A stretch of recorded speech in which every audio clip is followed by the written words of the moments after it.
22 जानेवारीला अयोध्येतल्या राम मंदिरात श्रीरामाच्या मूर्तीची प्राणप्रतिष्ठा झाल्यावर भाजप लोकसभा निवडणुकीसाठीची आपली पहिली यादी प्रसिद्ध करणार आहे। जानेवारीच्या शेवटच्या आठवड्यात ही यादी प्रसिद्ध होण्याची शक्यता आहे। त्यामुळे लोकसभेच्या दृष्टीने भाजपची पावलं पाहायला मिळतात। पहिली यादी ही 22 जानेवारीनंतर म्हणजे अयोध्येतल्या राम मंदिरात श्रीरामाच्या मूर्तीची प्राणप्रतिष्ठा झाल्यावर ही जाहीर होण्याची सध्या शक्यता व्यक्त होती आहे। तर आता आपण बघितलं की घोषवाक्य आलेले, टॅगलाईन आलेली आहे। आता पहिली यादी देखील 22 जानेवारी नंतर म्हणजे येणाऱ्या साधारण महिन्याभरामध्ये ही यादी येऊ शकते।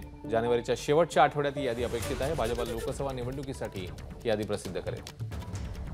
पुन्हा एकदा सोमेश कोलगे आपले प्रतिनिधी आता आपल्या सोबत आहेत, याबद्दल अधिक जाणून घेऊ। सोमेश, अश्विन, आता बैठक सुरू आहे भारतीय जनता पक्षाची। देशभरातून सर्व राज्यांचे प्रमुख अध्यक्ष, विविध आघाड्यांचे अध्यक्ष हे आता दिल्लीत पोहोचलेत आणि आजच्या बैठकीला संध्याकाळी 5:30 वाजता पंतप्रधान नरेंद्र मोदी संबोधित करणार अशी माहिती आहे।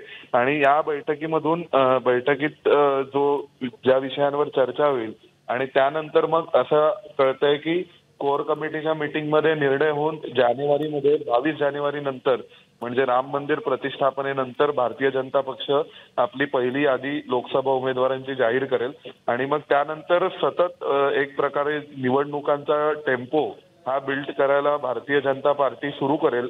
त्यामागे त्यांची स्ट्रॅटेजी अशी आहे की राम मंदिराच्या प्रतिष्ठापनेनंतर जे वातावरण निर्मिती देशभरात झालेली असेल ते वातावरण निर्मिती झाल्यानंतर लगेच आता देश संपूर्ण निवडणुकांच्या मूडमध्ये गेला पाहिजे आणि त्या दृष्टीने तो कायम मार्च पर्यंत निवडणुकांच्या मूडमध्ये राहून 29 ते 30 मार्चला निवडणुका जाहीर होतील।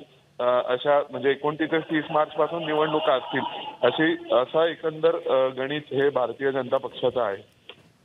सोमेश, धन्यवाद या सगळ्या सविस्तर माहितीबद्दल।